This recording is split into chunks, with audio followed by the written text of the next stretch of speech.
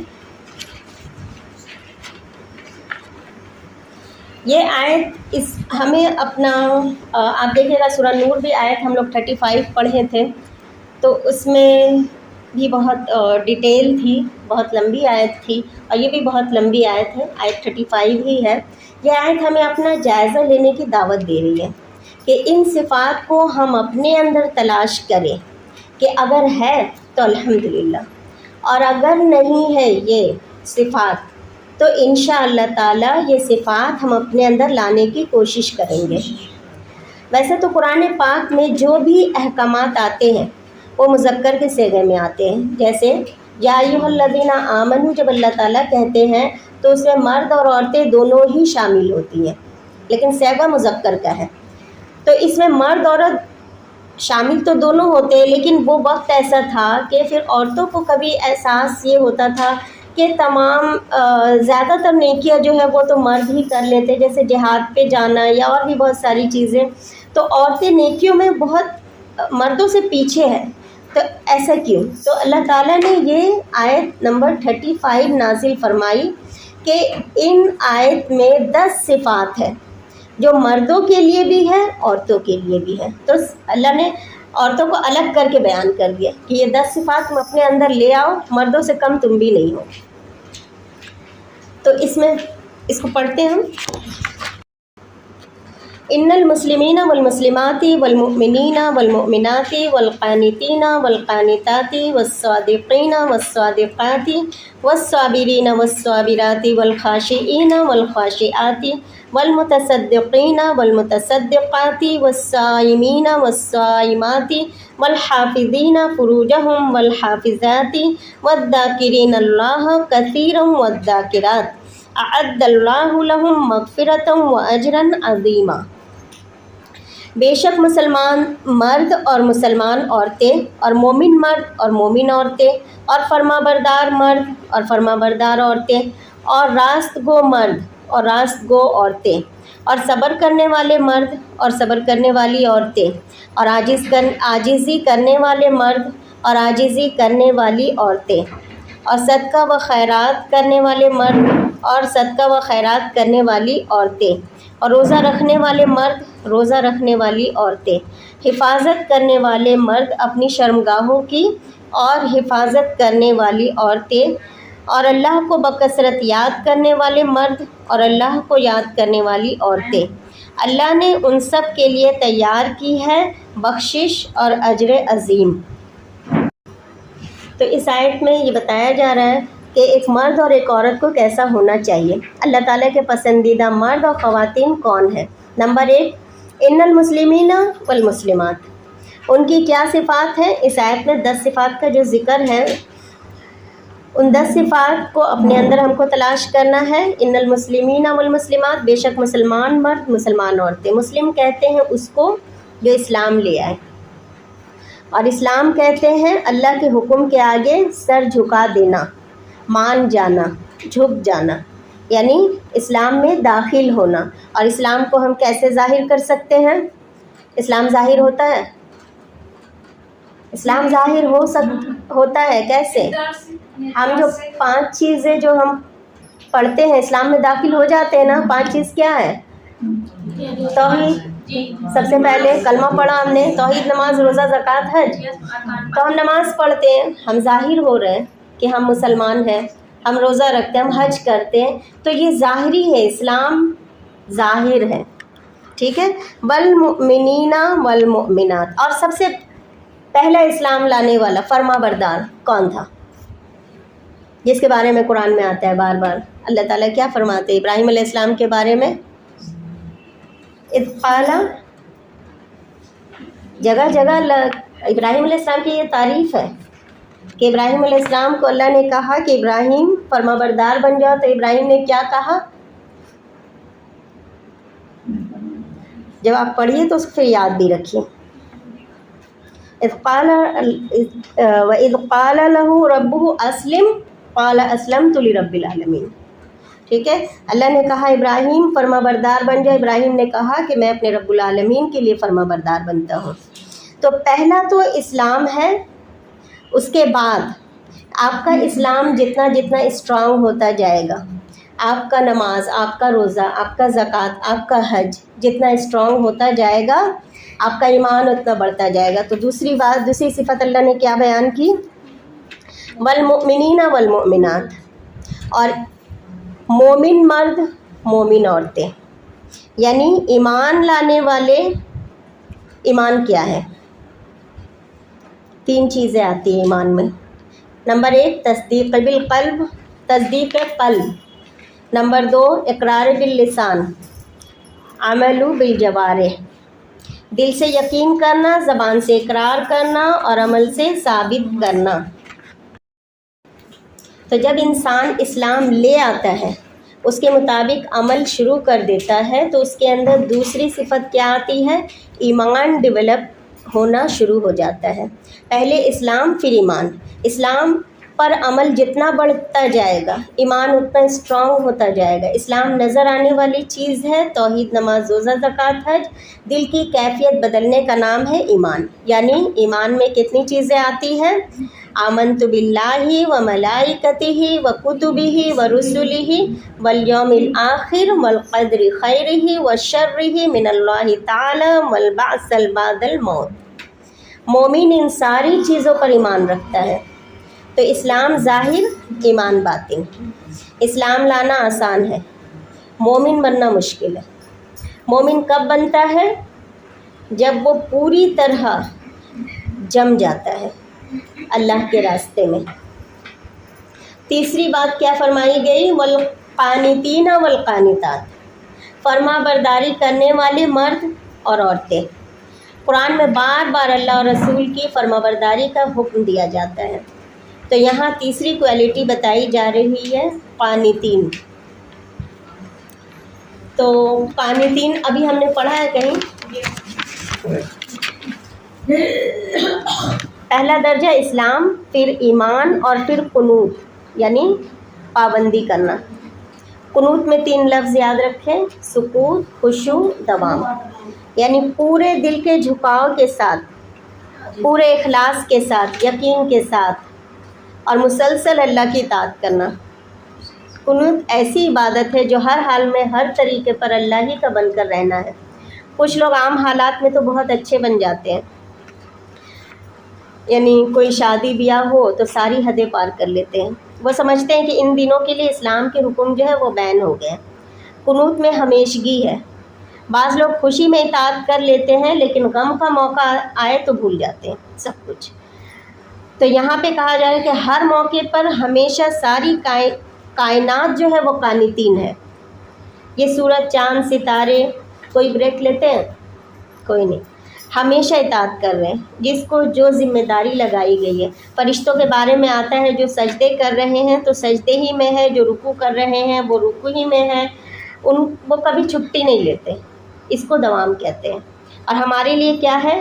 جن اوقات میں جو جو موقع پر ہمیں حدود بتا دی گئی ہے اس کے مطابق پابندی کرنا قنوت ہے.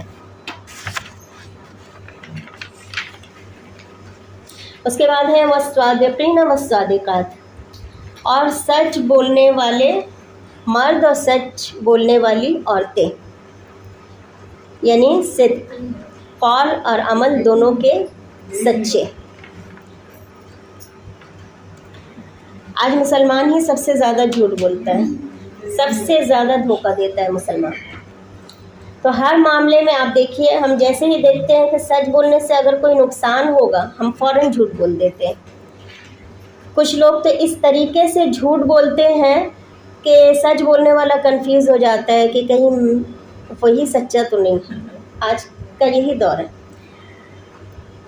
تو ہمیشہ جو بھی زندگی میں جو بھی مشکلات آ جائے، سچ کا دامن کبھی نہیں چھوڑنا چاہیے، ورنہ ان 10 صفات سے ہم خارج ہو جائیں گے. جیسے کہ بہت اہم مثال ملتی ہے، ہم لوگ سیرت کی کتاب میں پڑھ چکے ہیں کہ جنگ تبوک کے موقع پر 3 صحابی تھے جو جنگ میں جانے سے پیچھے رہ گئے تھے. وہ 3 صحابی کون تھے؟ کعب بن مالک، مرارہ بن ربیع اور ہلال بن امیہ.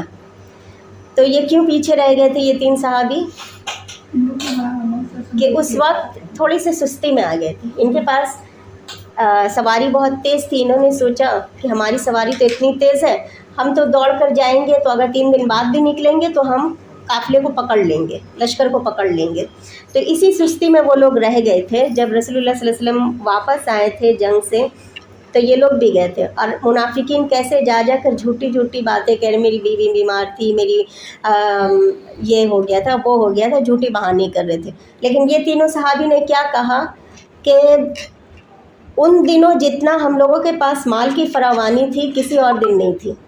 ہمارے جانور بھی بہت اچھے تھے، صرف سستی کی وجہ سے ہم رہ گئے. یعنی وہ کہتے تھے کہ جھوٹ تو ان کی طرح ہم بھی بول سکتے ہیں، آپ سے معافی مل جائے گی، لیکن پھر مرنے کے بعد کیا ہوگا؟ آخرت میں تو معافی نہیں ملے گی. تو پھر ان کو اس سچ بولنے کی وجہ سے ان کو کیا سزا ملی تھی؟ ان کا بائیکاٹ کر دیا گیا تھا. کتنے دن؟ 1-2 دن نہیں، 50 دن کا بائیکاٹ. رسول اللہ صلی اللہ علیہ وسلم نے یہاں تک کہ کوئی ان کو سلام بھی جا کے نہ کرے، سب کوئی ان کو چھوڑ دے. ایک جگہ انہوں نے باندھ لیا تھا اپنے آپ کو. بیوی بھی ان کے پاس نہیں جا سکتی تھی، ان سے بات نہیں کر سکتی تھی.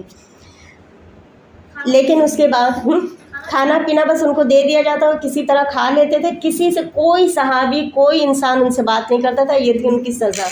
لیکن جب وہ سزا کاٹ چکے تو پھر اللہ تعالیٰ نے قرآن میں کتنی ان کی تعریف بھی کی، ان کو وہ انعام بھی ملا. اور آخرت میں وہ جو بلند ترین درجوں میں جو ہوں گے نا، یہی سچے لوگ ہوں گے.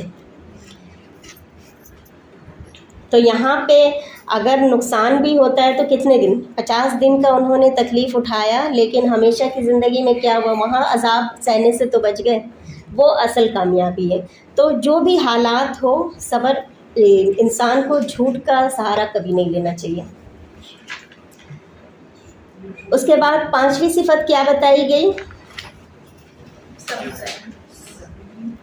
والصابرین والصابرات. صبر کرنے والے مرد اور صبر کرنے والی عورتیں. اور صبر کہتے ہیں اپنے آپ کو روک کر رکھنا، ہر حال میں استقامت. کس پر؟ اللہ کی اطاعت پر. مشکل ہو تو بھی، خوشی ہو تو بھی، خود کو اس کی اطاعت پر روک کر رکھنا. اطاعت پر بھی صبر ہوتا ہے اور گناہ کے چھوڑنے پر بھی صبر ہوتا ہے. غم اور دکھ پر بھی صبر ہوتا ہے، خوشی پر بھی صبر ہوتا ہے. اور ہم آج بہت سارے مسلمان کو آپ دیکھیے گا کہ صبر تو کر لیتے ہیں جب وقت آتا ہے. صبر کا لفظ سننے میں تو لگتا ہے بہت سمپل ہے، لیکن جو کرتا ہے صبر وہ جانتا ہے کہ یہ کتنی مشکل کا کام ہے صبر کرنا. بعض اوقات لوگ صبر بھی کر لیتے ہیں، لیکن پھر کبھی نہ کبھی، کہیں نہ کہیں ہم جتا ضرور دیتے ہیں کہ ہمارے ساتھ ایسے ایسے حالات پیش آئے، ایسی تکلیفیں آئی، میں نے تو صبر کیا. یعنی صبر کا دامن نہیں چھوڑا. صبر ایسے نہیں کیا جاتا. صبر کرنے والا معاف کر کے بھلا دیتا ہے، درگزر کر دیتا ہے، اور ایسا ہو جاتا ہے جیسے کچھ ہوا ہی نہیں. اس کو کہتے ہیں صابر. یہ جتانے والا کو صابر نہیں کہتے. وقتی طور پہ آپ نے بہت صبر کر لیا، لیکن اگر کبھی نہ کبھی جتا دیا تو آپ کا سارا رائگاں چلا گیا. تو یہاں صبر کرنے والا بہت مشکل فیس کرتا ہے، مگر قیامت کے دن سب سے اونچے مقام پر ہوں گے. یہ جو بے حساب جنت میں جانے والے ہوں گے، ان کی نعمتیں ہوتی، یعنی ان کو اتنی راحتیں ملیں گی وہاں پہ کہ زندگی میں ذرا سی کوئی کمی اگر اللہ تعالیٰ کر دیتے ہیں آج لوگوں کو، تو یا نعمت میں کچھ کم مل جاتی ہے تو کیسے اکٹنا شروع کر دیتے ہیں. لیکن وہاں پہ جب اپنا صبر کا جو اجر دیکھیں گے نا، وہ حیران رہ جائیں گے. اسی لیے اللہ تعالیٰ نے قرآن پاک میں کیا کہا کہ ان اللہ مع الصابرین. آپ غور کیجئے کہ اللہ تعالیٰ نے یہ نہیں کہا کہ ان اللہ مع المصلین، ان اللہ مع الصائمین، کہ اللہ نمازیوں کے ساتھ ہے یا اللہ روزے داروں کے ساتھ ہے. اللہ نے کیا کہا کہ اللہ صبر کرنے والوں کے ساتھ ہے. تو صبر کا بہت اجر ہے. تو اس نے صبر کرنے والوں کو فرمایا بے شک اللہ صبر کرنے والوں کے ساتھ ہے. جس کے اندر صبر آ جائے اللہ خود اس کا محافظ بن جاتا ہے.